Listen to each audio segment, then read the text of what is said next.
ফরিদপুরের বৈষম্য বিরোধী ছাত্র আন্দোলনের ডাকা বিক্ষোভ মিছিলে টিয়ারশেল, সাউন্ড গ্রেনেড সহ মুহুর্মুহু ফাঁকা গুলি ছুড়েছে পুলিশ। এতে আহত হয়েছেন সাংবাদিক সহ অনেক শিক্ষার্থী। ৩ আগস্ট বেলা 11:30টার দিকে শহরের পুরাতন বাসস্ট্যান্ড এলাকায় এই ঘটনা ঘটে।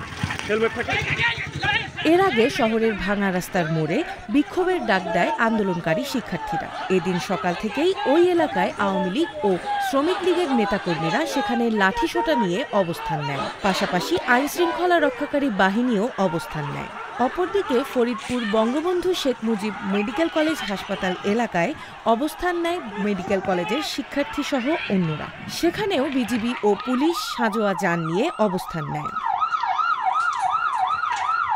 শিক্ষার্থীরা বিক্ষোভ মিছিল নিয়ে ঢাকা-বরিশাল মহাসড়ক দিয়ে ভাঙা রাস্তার মোড়ের দিকে আসতে শুরু করে। এ সময় শহরের পুরাতন বাসস্ট্যান্ড এলাকায় পৌঁছালে পুলিশ চড়াও হয়ে ওঠে। প্রত্যক্ষদর্শীরা জানান, পুলিশ প্রথমে আন্দোলনকারীদের থামানোর চেষ্টা করে। এরপরই sound grenade, rubber bullet, tear shell মারতে শুরু করে। বিক্ষোভকারীরাও পাল্টা ইটপাটকেল মারতে শুরু করেন। এ সময় পুলিশের সঙ্গে আওয়ামী লীগের নেতাকর্মীরাও ইটপাটকেল মারতে শুরু করেন। পরিস্থিতি উত্তপ্ত হয়ে উঠলে পুলিশ মুহুর্মুহু গুলি ছোড়ে আন্দোলনকারীদের দিকে। এতে রণক্ষেত্রের রূপ নেয় পুরো এলাকা।